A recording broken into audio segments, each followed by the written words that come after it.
Exode 37. 1. Betsalel fit l'arche de bois d'acacia. Sa longueur était de 2 coudées et demie, sa largeur d'une coudée et demie, et sa hauteur d'une coudée et demie. 2. Il la couvrit d'or pur en dedans et en dehors, et il y fit une bordure d'or tout autour. 3. Il fondit pour elle 4 anneaux d'or, qu'il mit à ses 4 coins, 2 anneaux d'un côté et 2 anneaux de l'autre côté. 4. Il fit des barres de bois d'acacia, et les couvrit d'or. 5. Il passa les barres dans les anneaux sur les côtés de l'arche, pour porter l'arche. 6. Il fit un propitiatoire d'or pur. Sa longueur était de 2 coudées et demie, et sa largeur d'une coudée et demie.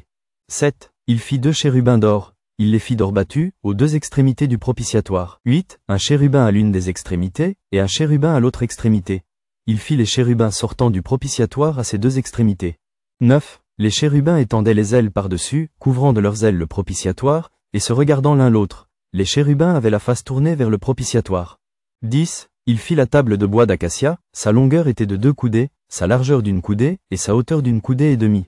11. Il la couvrit d'or pur, et il y fit une bordure d'or tout autour. 12. Il y fit alentour un rebord de 4 doigts, sur lequel il mit une bordure d'or tout autour. 13. Il fondit pour la table 4 anneaux d'or, et mit les anneaux aux 4 coins, qui étaient à ses 4 pieds. 14. Les anneaux étaient près du rebord, et recevaient les barres pour porter la table. 15. Il fit les barres de bois d'acacia, et les couvrit d'or, et elles servaient à porter la table. 16. Il fit les ustensiles qu'on devait mettre sur la table, ses plats, ses coupes, ses calices et ses tasses pour servir aux libations. Il les fit d'or pur.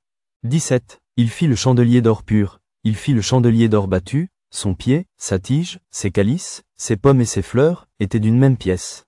18. 6 branches sortaient de ses côtés, 3 branches du chandelier de l'un des côtés, et 3 branches du chandelier de l'autre côté.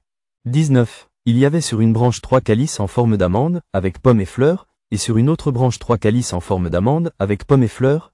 Il en était de même pour les 6 branches sortant du chandelier. 20. À la tige du chandelier il y avait 4 calices en forme d'amande, avec leurs pommes et leurs fleurs. 21. Il y avait une pomme sous 2 des branches sortant du chandelier, une pomme sous 2 autres branches, et une pomme sous 2 autres branches. Il en était de même pour les 6 branches sortant du chandelier. 22. Les pommes et les branches du chandelier étaient d'une même pièce. Il était tout entier d'or battu, d'or pur. 23. Il fit ses 7 lampes, ses mouchettes et ses vases à cendre d'or pur.